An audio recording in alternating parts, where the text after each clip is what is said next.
we talked about, and I thank you for explaining the concept of the shofar, that somehow Hashem is the captain of the boat, and he told us to do this, blowing the shofar, it sweetens the judgment, everything is beautiful, beautiful. So now, the problem that I see, and I wanted to ask this question, so when we have in Chutz La'aretz the Hagim, Shavuot, Sukkot, even Pesach, the Yom Tov, we do 2 days because the message was delivered late. So they didn't know when was Rosh Chodesh, so they would do 2 days. And in Israel, even in Israel, we do 2 days of Rosh Hashanah because even we knew the message could not be delivered the very same day, so we do 2 days. So this is because of a problem of communication that we do 2 days of Rosh Hashanah, for example. So if God told us, ring the shofar on the first day, blow the shofar on the first day. On the day. On the day. And we are relying, and then Chachamim came and said, no, on Shabbat, you don't ring the shofar. You don't blow the shofar. Why? Because we are afraid that you could eventually carry it. And you say, wait, but what is the problem? No, that if there could be more than 600,000 people that go on this street, then it will be a problem. And then added another, and another.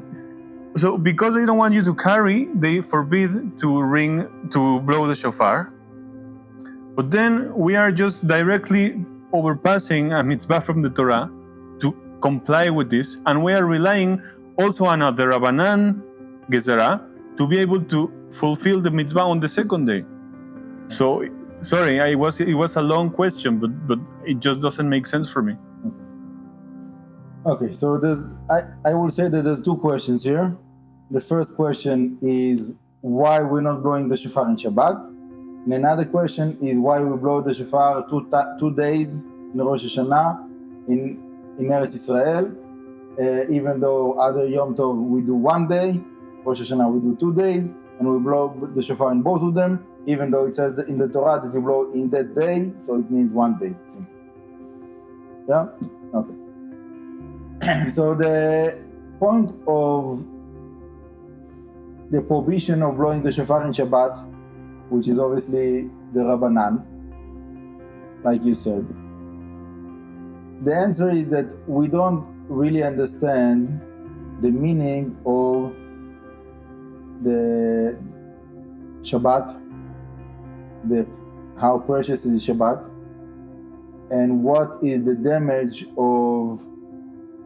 that happens when someone is carrying in Shabbat outside of the room.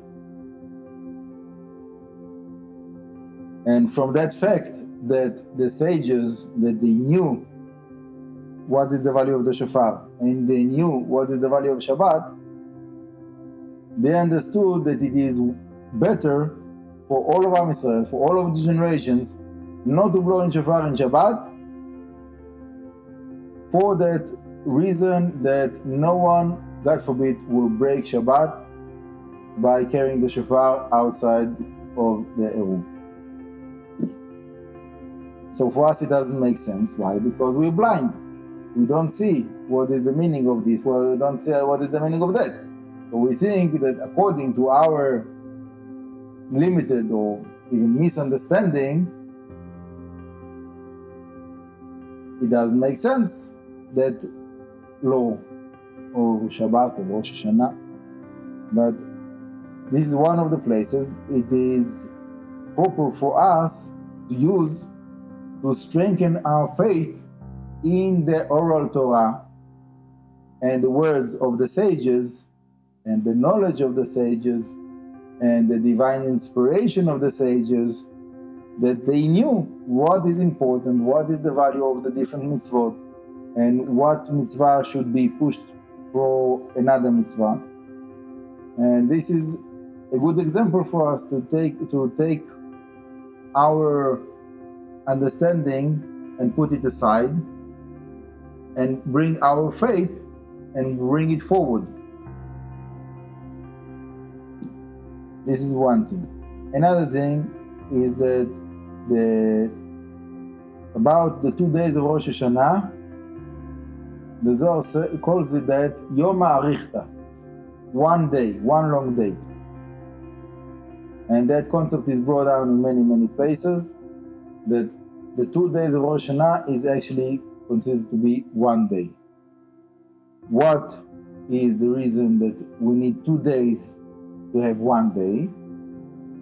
So basically, the reason, according to the Arizal, is that we have a problem with the external aspect of the spiritual worlds in Rosh Hashanah, that we cannot do the tikkun of the external aspect in the first day because there's a lot of judgment. It's called Din Akashya. And only after we have the first day and the judgment become to be lower, more loose, more relief, then in the second day, which is the second part of the first day, we can do the tikkun for the external aspect of the spiritual worlds.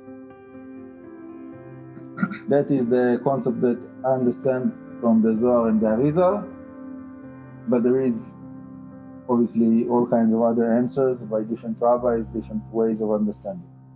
But is that satisfying for you? Yes, I have. Another Can question.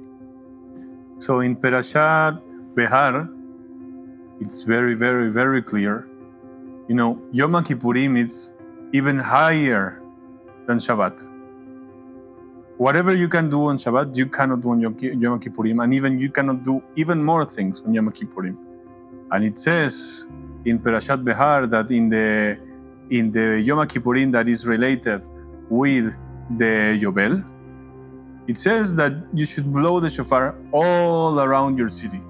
All around your city. B'Yom Kippurim takiru shofar b'chol artzechem. So, tabiru shofar. Okay. B'Yom Kippurim tabiru shofar b'chol artzechem.